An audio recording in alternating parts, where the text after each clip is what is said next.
목요일, 금요일 여러분의 큐티를 도와주는 해설 가이드입니다. 오늘 여러분과 함께 읽고 나눌 말씀은 여호수아 2장 1절에서 15절 말씀이 되겠고요. 제목은 여리고를 정탐하는 이스라엘입니다. 오늘부터 여호수아 부분을 이제 같이 묵상할 텐데요. 우리 같이 오늘 모세를 이어서 제 이스라엘 백성들을 데리고 가나안 땅에 들어가는 제 두 번째 지도자 여호수아에 대해서 또 이렇게 배워보는 묵상하는 그런 시간들을 갖도록 하겠습니다. 오늘 말씀을 조금 요약하다 보면요. 여호수아가 정탐꾼을 여리고에 보내고 그 정탐꾼이 여리고에 들어왔다라는 첩보를 듣고 여리고 왕이 수색하던 중 기생 라합이 이들을 숨겨주고 또 이 두 정탐꾼을 탈출을 시킵니다. 그리고 여리고 성이 당할 때에 나의 가족을 구원해 달라고 당부하는 내용이 오늘 본문 내용이 되겠습니다. 자, 1절 한번 같이 보도록 할게요. 눈의 아들 여호수아가 시딤에서 두 사람을 정탐으로 가만히 보내며 그들에게 이르되 가서 그 땅과 여리고를 엿보라 하매 그들이 가서 라합이라 하는 기생의 집에 들어가서 거기서 유숙하더니. 자, 1절을 보면은 여리고 성을 엿보는 모습이 볼 수가 있습니다. 정탐을 제대로 못하면은 약속의 땅을 제대로 차지할 수가 없는 것이죠.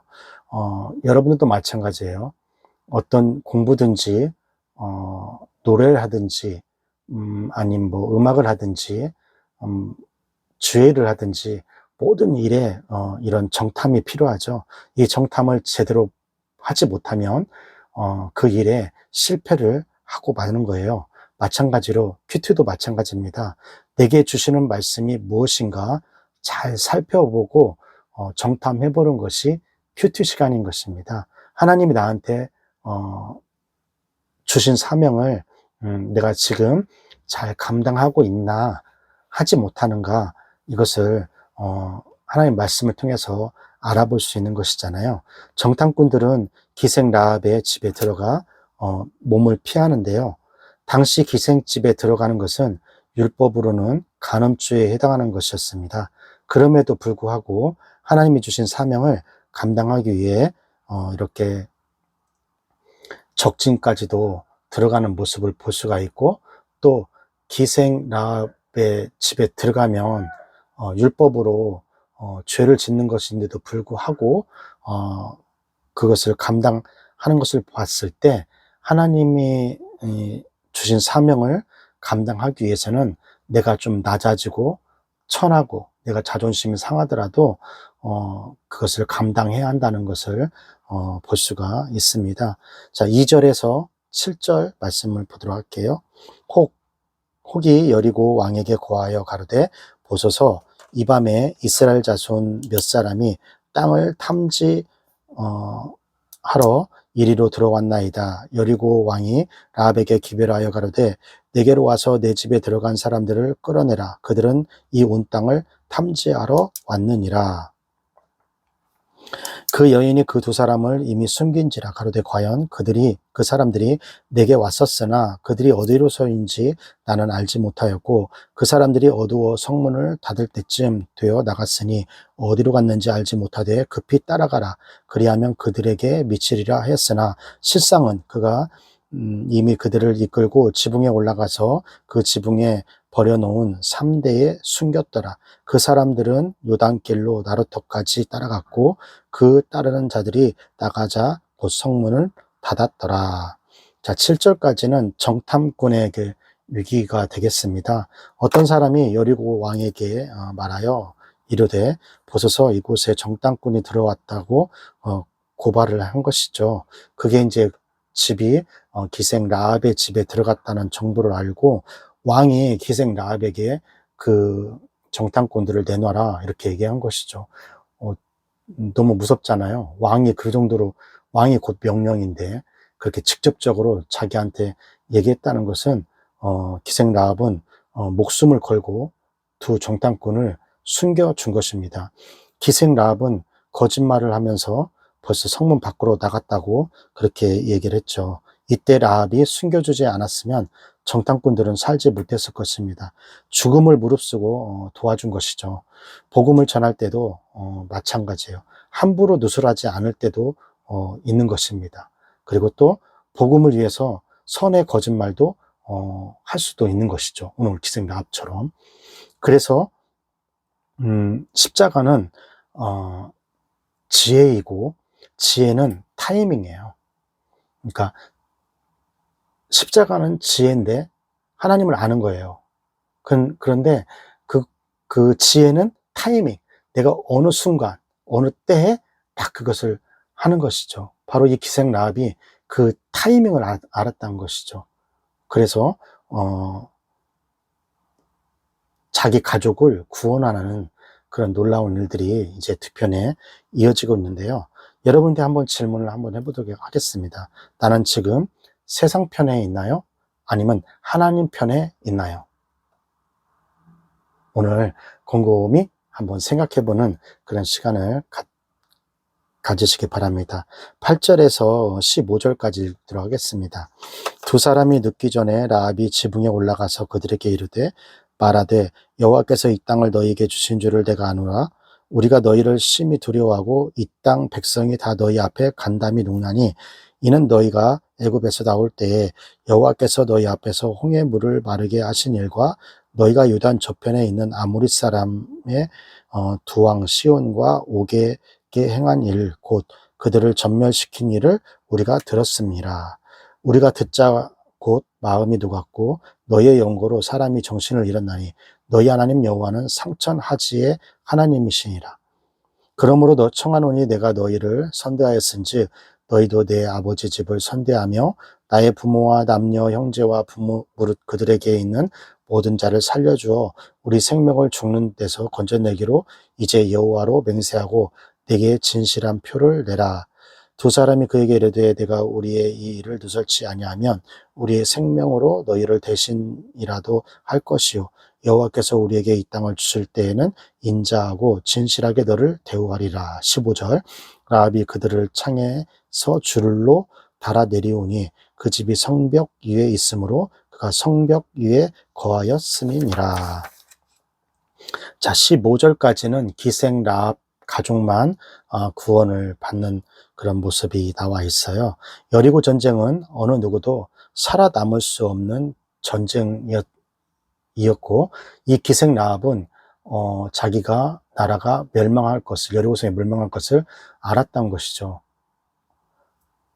라합은 그 사실을 알았고 대신 라합은 자기 가족을 살려달라고 구원을 요청합니다. 두 정탐꾼들에게 너희들을 살려줄 테니까, 너희들의 밀고 하지 않을 테니까 너희들이 이 여리고를 멸망할 때 우리 가족을 기억해달라고 구원을 요청한 것이죠. 그런데 유대인도 아닌 이방인, 그 다음에 이방인 중에서도 남자도 아닌 여자 중에서도 기생인 라합만 구원을 받았습니다.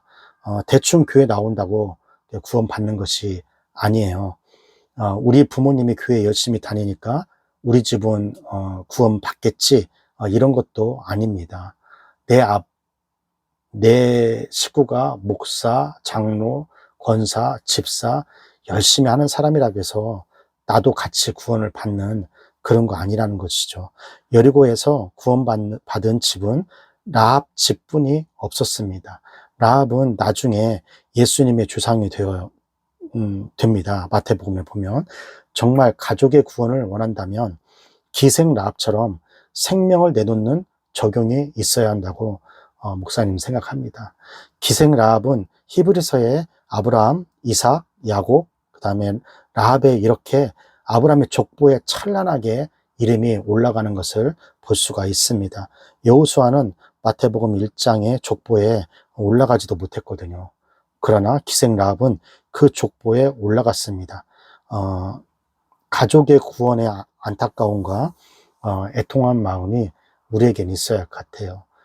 내 가까운 친구들, 내 가까운 가족, 구원을 해야 하는 그런 애통하는 마음이, 간절한 마음이 있어야만이 믿지 않는 가족, 믿지 않는 친구를 구원할 수 있다는 것이죠.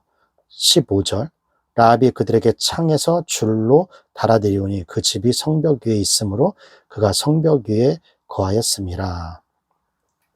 자, 15절은 지혜와 용기를 나타낸 라합인데요. 라합은 그들을 살리기 위해 지혜를 발휘해요. 그리고 그들을 창문에 줄을 달아 도망하게 하였습니다. 성문이 닫혀 있고 갈 길이 막혀 있어도 구원을 시켜야 하겠다는 그 의지를 가지면 하나님께서 지혜를 주시는 것입니다. 지난주 설교 때도 목사님이 다니엘을 얘기하면서 얘기를 했어요. 뜻을 정하면 하나님께서 지혜를 주시고 환관장을 마음에 다니엘을 불쌍히 여겨주는 그런 마음을 그렇게 한 것처럼 내가 먼저 뜻을 정하고 마음에 다짐하고 결단을 해야 돼요. 그때 하나님께서 지혜를 주시는 것이잖아요. 여기도 마찬가지잖아요. 성문이 닫혀 있고 갈 길이 막혀 있어도 내가 저 사람들을 구원을 시켜줘야겠다. 그런 마음 결단을 한 기생 라합에게 지혜를 주셔서 창문에서 줄로 매달아서 도망치게 한 그런 기생 라합의 지혜를 볼 수 있잖아요. 우리도 마찬가지예요. 내가 먼저 하나님 말씀을 듣고 그 다음에 그것을 마음에 갖고 결단하고 뜻을 정할 때 하나님께서 지혜를 주시고 또 우리를 불쌍히 여기고 도울 자들을 붙여 주신다는 것이죠. 자, 여기까지가 여호수아 2장 1절에서 15절 말씀이 되겠고요. 오늘 말씀을 통해 무엇을 묵상하고 또 우리는 무엇을 적용해야 할까요? 첫 번째, 오늘 하루 라합과 같은 믿음으로 사명을 감당하기 위해 정탐할 것이 무엇이 있나요? 라는 겁니다. 여러분, 기생 라합은 오늘 본문 나온 것처럼 라합과 같은 믿음으로 그 사명을 감당하기 위해서 어떤 것을 정탐해야 할까요? 라는 것이죠. 정탐꾼들도 가나안에 들어갈 때 어떻게 했어요? 정탐하러 들어간 겁니다. 그곳에 가서 어떻게 할 것인가, 뭘 해야 할까, 이것을 알아보기 위해서 간 것이잖아요. 또 기생 라합도 어떤 믿음이 있었어요? 여리고가 이제 멸망당하고 내가 이 사람들 보냈을 때 너희들이 나의 가족을 구원해 주어라 라는 그런 믿음이 있었기 때문에 그렇게 했던 것이잖아요. 마찬가지로 우리는 모든 공부나 모든 신앙이나 모든 것들은 뭐예요? 정탐하는 것들이 필요해요. 알아보는 게 필요하단 말이에요. 큐티도 그런 것의 일종이에요. 오늘 하루 내가 하나님 말씀을 가지고 어떻게 내 삶을 살아가야 할 건가, 이걸 미리 내가 하루가 시작하기 전에 정탐을 가는 거잖아요. 여러분, 오늘 그런 라합과 같은 그런 하나님이 주신 사명, 어떻게 알겠어요? 하나님이 나에게 어떤 친구를 만나게 해서 전도를 하게 할지, 또 어떤 사람을 만나서 그 사람에게 도움을 줄지 모르잖아요. 그러니까 오늘 하루를 그런 기생 라합과 같은 내 사명을 발견하고 오늘 하루를 맛있게 살아가는 그런 우리 중고등부와 청년대학부 학생들이 되었으면 좋겠습니다. 오늘 또 그런 기적 같은 내 삶에 기적같이 일어나는 그 하나님을 경험하는 복된 하루가 되시기를 주님의 이름으로 축원합니다. 교육부구호 힘있게 외치고 오늘 큐티 마치도록 하겠습니다. 교육부구호 시작! 공부 잘해 남주자, 돈 많이 벌어 남주자, 은혜 많이 받아 남주자.